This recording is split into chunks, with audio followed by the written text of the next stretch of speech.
You'll hear a talk on the subject of the urban landscape. First, you have some time to look at questions 31 to 40.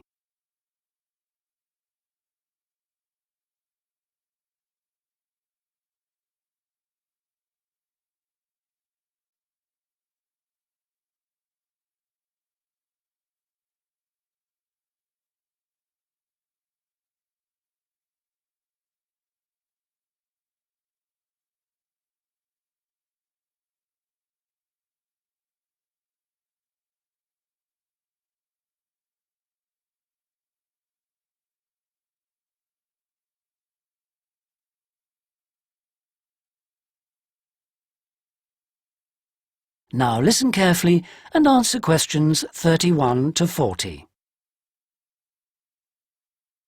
Good day, ladies and gentlemen.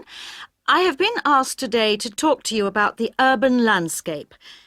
There are two major areas that I will focus on in my talk: how vegetation can have a significant effect on urban climate, and how we can better plan our cities using trees to provide a more comfortable environment for us to live in.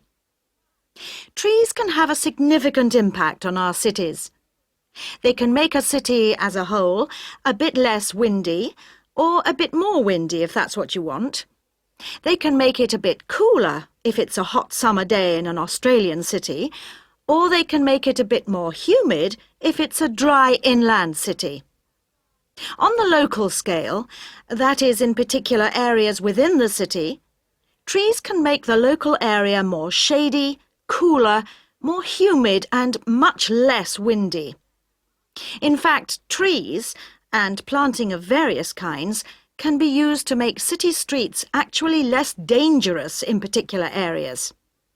How do trees do all that, you ask? Well, the main difference between a tree and a building is a tree has got an internal mechanism to keep the temperature regulated. It evaporates water through its leaves, and that means that the temperature of the leaves is never very far from our own body temperature. The temperature of a building surface on a hot sunny day can easily be 20 degrees more than our temperature. Trees, on the other hand, remain cooler than buildings because they sweat. This means that they can humidify the air and cool it, a property which can be exploited to improve the local climate.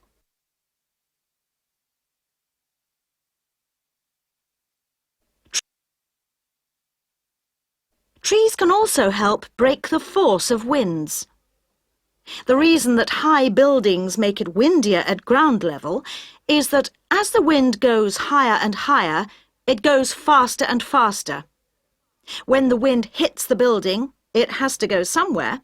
Some of it goes over the top, and some goes around the sides of the building, forcing those high-level winds down to ground level. That doesn't happen when you have trees. Trees filter the wind and considerably reduce it, preventing those very large, strong gusts that you so often find around tall buildings. Another problem in built-up areas is that traffic noise is intensified by tall buildings.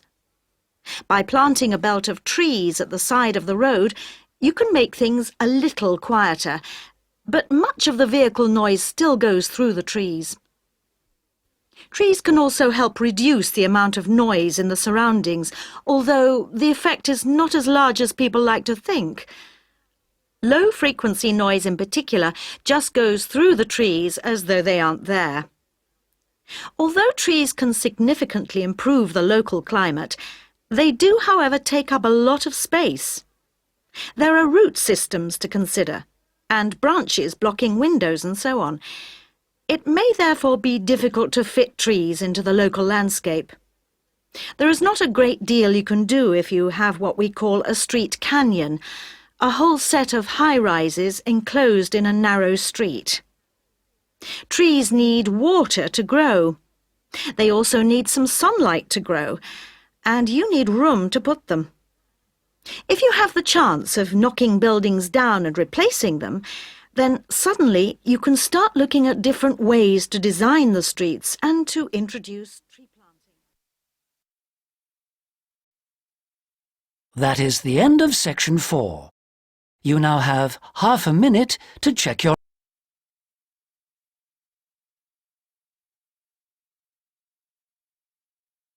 That is the end of the listening test.